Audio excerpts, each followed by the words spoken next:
Tous les plats cuisinés pendant l'émission sont remis à des organismes soutenus par la Moisson Mascoutaine.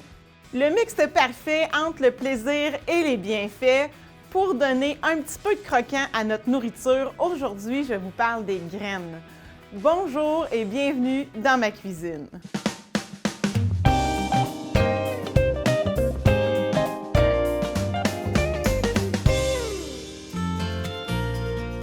Vous savez, dans les graines se cachent des petits embryons. Grâce à leur membrane rigide, les graines ont pour fonction de protéger ces embryons, mais aussi de les nourrir. Voilà pourquoi, bien que minuscules, les graines sont de véritables mines d'or sur le plan nutritionnel. Les graines sont polyvalentes, sont craquantes, sont nourrissantes, impossible de résister à leurs nombreux atouts. De manière générale, les graines sont reconnues pour leur bonne matière grasse et pour leur teneur intéressante en fibres et en protéines, ainsi qu'en plusieurs vitamines et minéraux. En moyenne, les graines sont composées à 25 % de protéines, à 25 % de glucides et à 50 % de lipides. Malgré la mauvaise réputation des matières grasses, il faut savoir que les gras qui sont contenus dans les graines sont principalement insaturés, comme des oméga-3, qui contribuent à garder un cœur en bonne santé. On a démontré que les oméga-3 pouvaient réduire l'inflammation et diminuer les triglycérides sanguins. Au top des titres riches en oméga-3 figurent la graine de cameline, la graine de lin, suivie de près par le chia et le chanvre. Comme ces graines sont concentrées en bonne matière grasse et donc en énergie, vous pouvez les consommer presque sans modération. Règle générale, une portion quotidienne de graines se situe entre 20 et 25 grammes, ce qui correspond grosso modo à 2 cuillerées à table.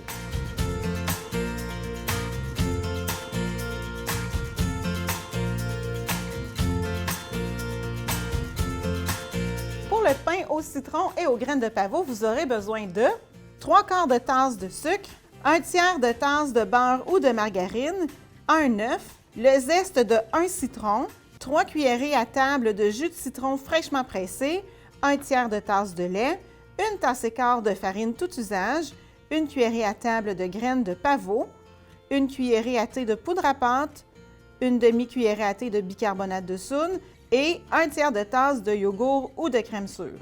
Dans un premier temps, je vais crémer le beurre avec l'œuf et le sucre et ensuite je vais ajouter le lait, tout ça au batteur.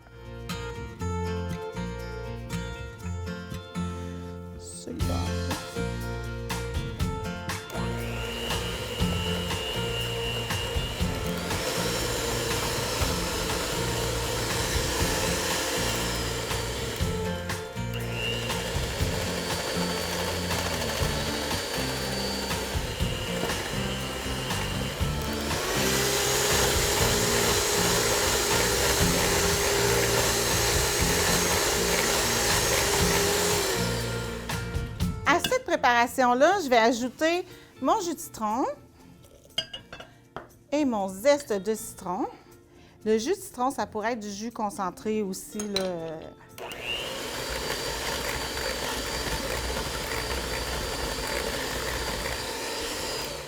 Dans mon bol de farine, je vais ajouter mes 2 levures. Alors, poudre à pâte et soda, bicarbonate de soude, soda, c'est la même affaire, et les graines de pavot. Et ensuite, en alternance, on va ajouter les ingrédients secs et le yogourt nature à notre première préparation.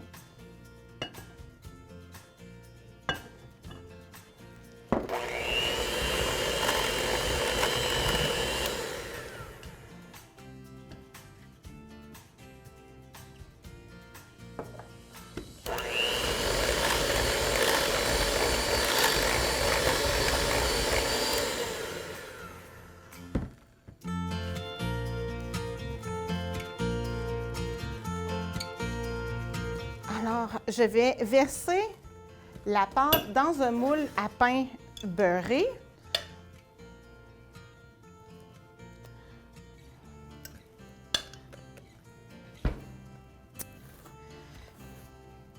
Et je vais envoyer ça dans un four préchauffé à 350 pendant 35-40 minutes ou jusqu'à temps qu'un cure-dent en ressorte propre. Donc.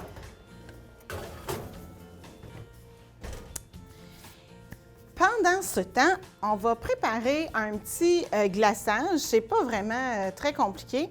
On va prendre 2 cuillerées à table de jus de citron fraîchement pressé et 1/4 de tasse de sucre à glacer. Comptez que au total, votre recette, là, ça vous prend le jus de 2 citrons à peu près. Vous allez voir, ça devrait avoir une consistance plutôt claire. Puis dans le fond, c'est ça qu'on veut parce que même qu'on sorte le gâteau du four, on va le piquer. Avec une fourchette, on va verser ça dessus. On veut que le glaçage il rentre dans le gâteau, qui aille donner une humidité très intéressante.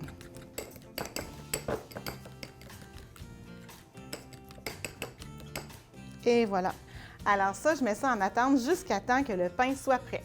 Les graines de pavot sont une excellente source de calcium, tout comme les graines de sésame. Elles sont riches, celles-là, en vitamine A, qui contribuent à la santé de vos cheveux et vos ongles, ainsi qu'à celle de votre peau. Leur utilisation est recommandée lorsque vous êtes stressé, car elles sont considérées comme un sédatif naturel et ont la capacité de calmer les nerfs. Consommées en très grande quantité, elles pourraient vous faire sortir un test aux opioïdes positif.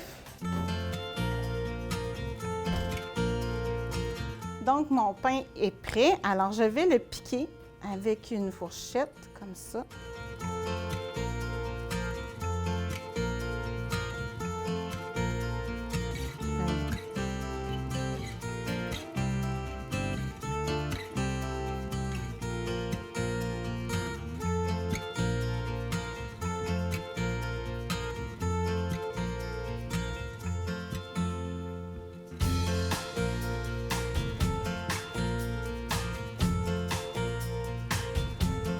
On va laisser tiédir et on va servir en tranches avec un bon thé.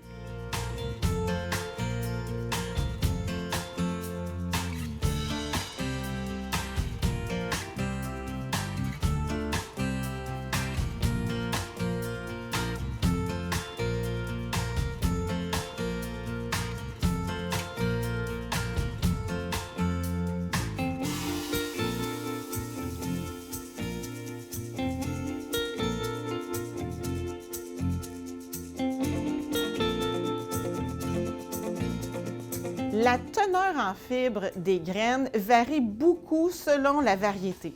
Les graines de chia sont les championnes, elles sont suivies par la cameline et les graines de lin moulues.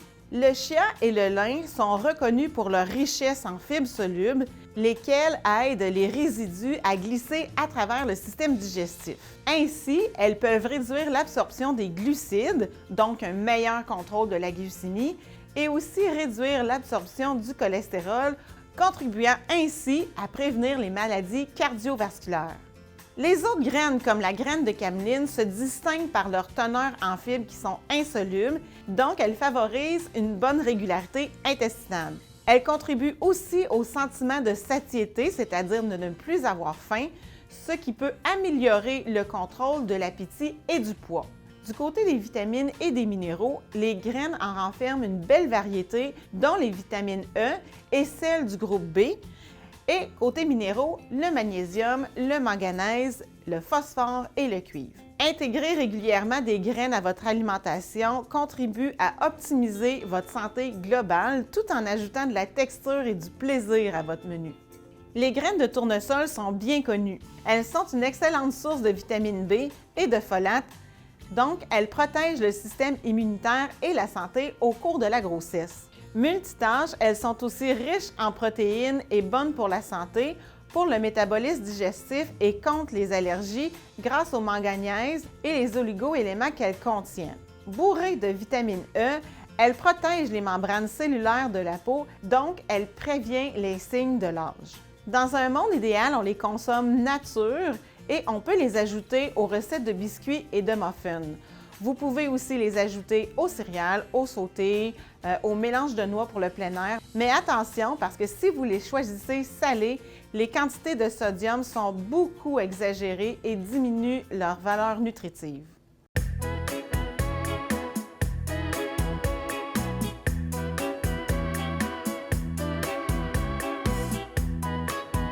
le pudding de graines de cameline, vous allez avoir besoin de 2 tasses de fruits au choix, frais ou congelés, 1 tasse et demie de lait au choix, ça pourrait être du lait d'amande, du lait de soya, aujourd'hui j'ai du lait de vache, 2 cuillerées à table de sirop d'érable ou de miel, aujourd'hui j'ai du miel, 1 cuillerée à thé de cannelle, 2 cuillerées à thé de vanille, 1 demi-tasse de graines de cameline, 1/4 de tasse de graines de tournesol, 1/4 de tasse de gruyot à gros flocons.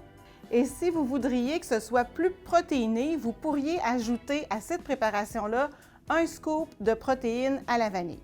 Juste pour vous dire que c'est très compliqué, on met tous les ingrédients dans le robot mélangeur et on mélange jusqu'à temps qu'on ait une belle purée lisse. Des fraises, manom, du gruyot, la tournesol, la cameline, la vanille, le miel. Là, la cannelle, si vous n'aimez pas ça, là, vous n'êtes pas obligé d'en mettre. Puis si vous aimez mieux, genre l'anis ou la muscade, ça pourrait être ça aussi, là, en autant qu'il soit moulu. Hop. Et voilà. Et c'est un départ.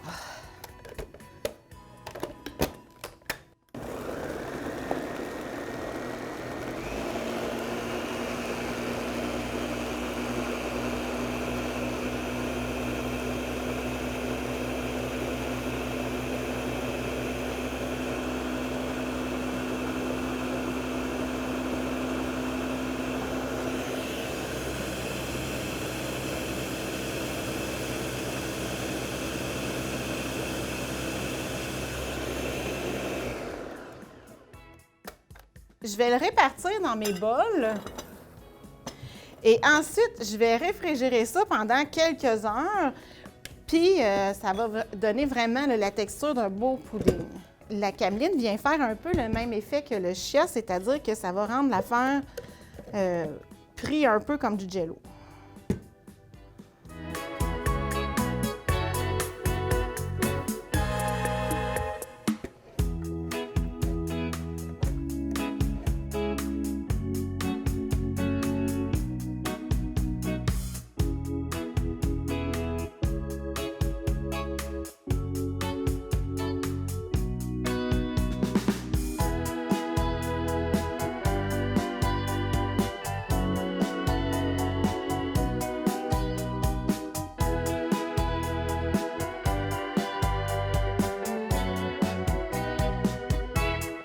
Les graines de chia, ici, qu'elles soient blanches ou qu'elles soient noires, ici j'ai un mix des deux, elles ont toutes le même bon goût et la même texture. Elles contiennent un immense cocktail nutritif. Le chia renferme de grandes quantités de fer, de la folate, donc une vitamine du complexe B, du calcium, du magnésium, des acides gras oméga et des fibres solubles. Pour les utiliser, on peut les ajouter à un lait frappé aux fruits, à un yogourt, aux céréales, aux muffins ou vous pouvez même les parsemer sur une salade. On les savoure entières dans un pudding maison ou moulus dans nos recettes de muffins. Alors, quand vous allez l'intégrer à un ingrédient liquide, la graine de chia va gonfler et épaissir votre préparation. Une bonne chose à savoir, une cuillerée à table de graines de chia dans 3 cuillerées à table d'eau peut remplacer un œuf dans une recette. Bien sûr, le chia, comme toutes les graines, sont sans gluten.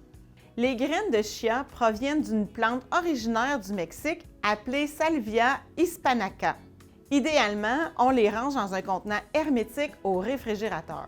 Elle est utilisée depuis au moins 3500 ans avant Jésus-Christ et le chia constituait la base de l'alimentation chez les Aztèques et les Mayas qui l'utilisaient notamment pour booster leur énergie pendant la marche. Les graines de citrouille et de courge nommées pépitas sont une source savoureuse de vitamine B, de fer, de magnésium, de zinc et de protéines. Alors ces protéines-là sont hautement concentrées dans un acide aminé appelé tryptophane qui aide à faire diminuer l'anxiété. Elle contient aussi des niveaux élevés d'acides gras essentiels qui aident à maintenir une bonne santé.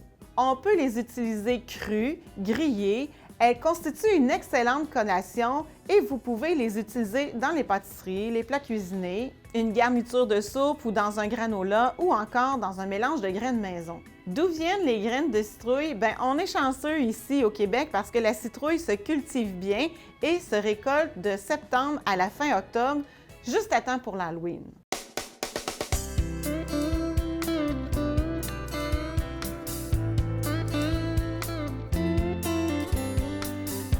Pour les crackers aux petites graines, on a besoin de 1 tasse de graines, soit mélangées ou une seule, vous mettez ce que vous aimez.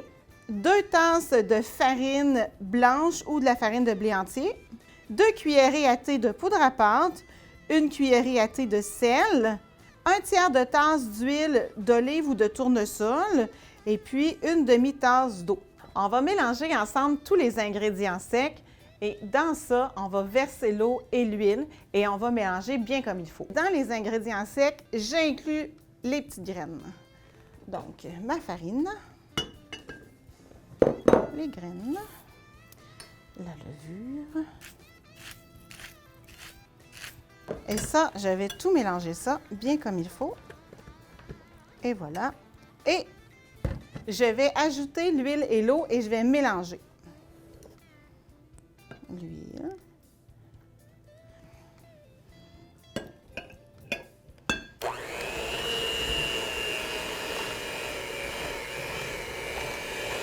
Moi, dans mon mélange de graines, il y avait du tournesol, du pavot, du chanvre, de la cameline, sésame, un petit peu de lin. Et voilà, ça a juste la texture que je veux. Le but, là, c'est que ma pâte, elle soit malléable, que je puisse faire des belles petites boules comme ça parce que je vais les placer entre 2 feuilles de papier cuisson puis je vais la rouler.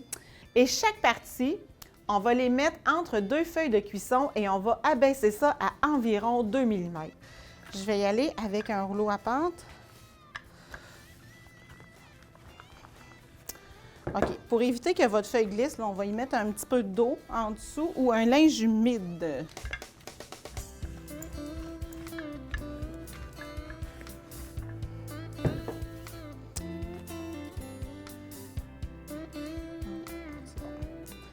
Alors, ma pâte, elle est toute roulée. Même si c'est pas droit, c'est pas grave. Là, je vais la couper. Puis là, moi, comme j'ai pris des feuilles réutilisables, on va vraiment faire attention pour ne pas couper la feuille, bien sûr. Ou est-ce que vous faites, tu sais, des dentelés, là?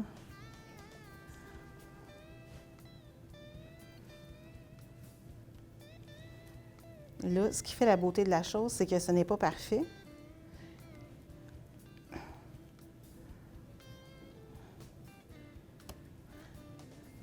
Parce que moi, j'ai horreur des choses parfaites.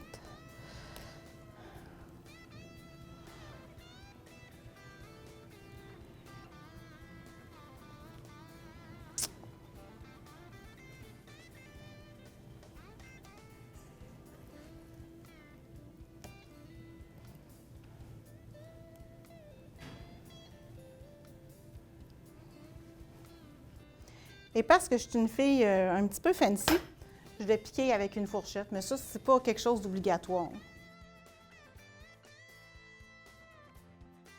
Quand tout ça c'est fait, je vais glisser ma feuille, hop, sur une planche de cuisson. J'envoie ça au four à 350 pendant une quinzaine de minutes. Ensuite, je vais abaisser mon four à 325-300 pour une dizaine de minutes. Moi, ce que je veux, c'est que le biscuit soit sec et qu'il soit doré. Parce que s'il n'est pas sec et doré, il ne se conservera pas.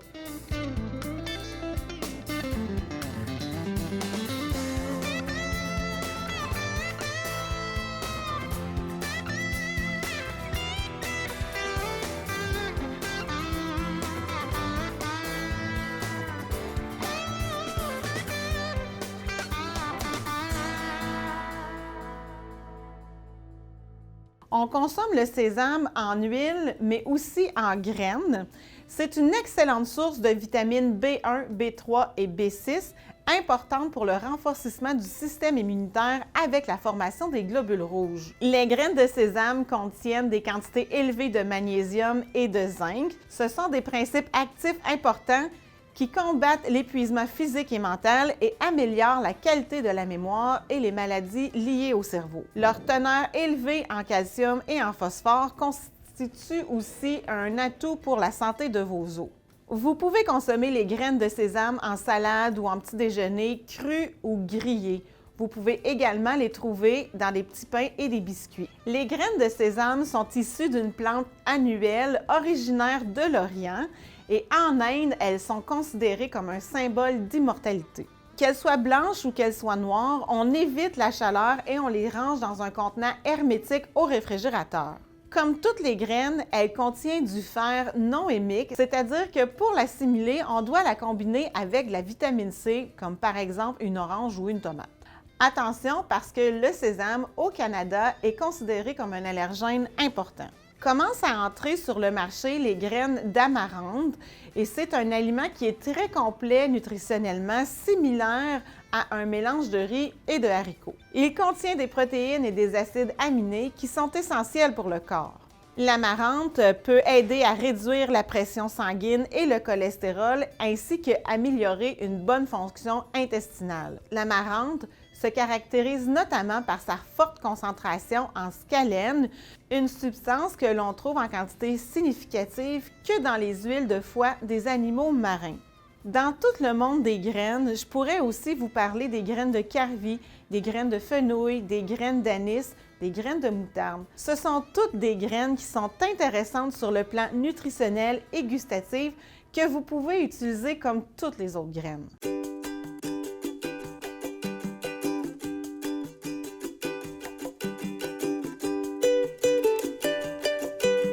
Pour les graissins, on a besoin de un carré de pâte feuilletée, une dorure, alors c'est un œuf battu avec une cuillerée à table d'eau à peu près, des épices au choix. Ici, je vais mettre poudre d'ail et poudre d'oignon ainsi que du sel et des graines au choix. Moi, je vais mettre un petit mélange de graines de sésame et de graines de pavot. On va commencer par enfariner notre espace de travail pour aller rouler la pâte feuilletée. Là, à l'épicerie, ça s'achète aussi déjà toute roulée. On peut la rouler pour que ça ait à peu près un quart de pouce d'épais, là, pas bien plus que ça.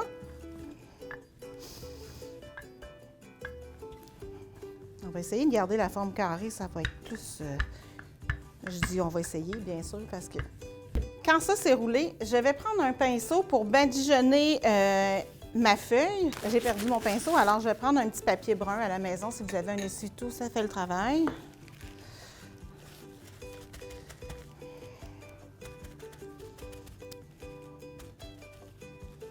Le but de la dorure, c'est vraiment de faire dorer la pâte quand elle va cuire, mais c'est aussi de faire coller les ingrédients qu'on va mettre dessus. Moi, je vais mélanger ma poudre d'oignon avec ma poudre d'ail et je vais saler ça généreusement.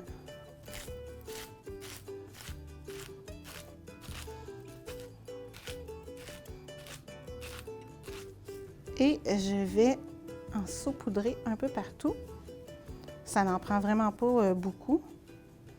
C'est juste assez pour donner du goût. Vous pourriez mettre aussi du fromage Philadelphia aussi là-dessus. Là. Ce serait vraiment super bon. Je vais mettre mes grains. Même principe.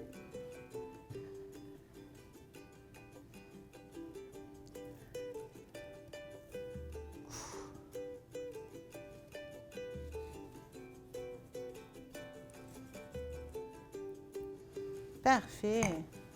Donc, avec un bon couteau ou encore une roulette à pizza, on va couper ça en lanières.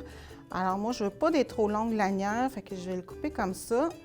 Et puis, je vais aller couper des lanières d'à peu près entre 1 pouce puis 1 demi-pouce.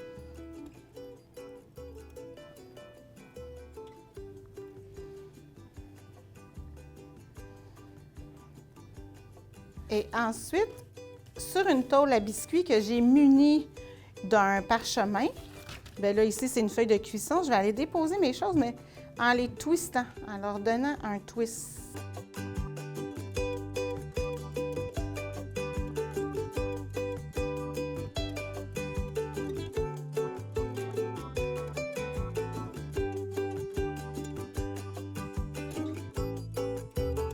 On va enfourner ça à 400 degrés Celsius pendant 15-20 minutes.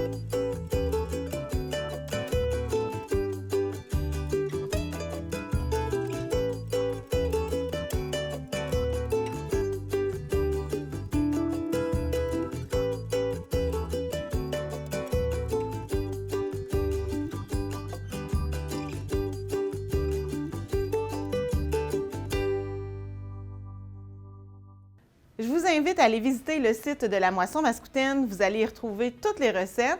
Vous allez y retrouver aussi tous les détails pour le grand partage mascoutin qui est en cours actuellement.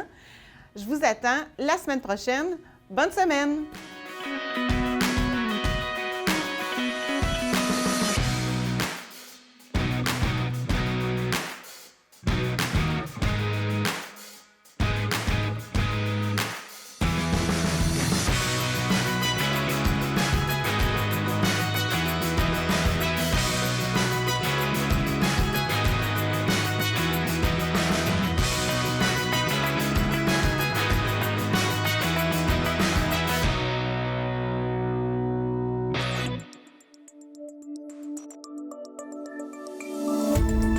Cette émission d'Accès est appuyée par Cogeco et est rendue possible grâce à la collaboration de la communauté avec Nous TV.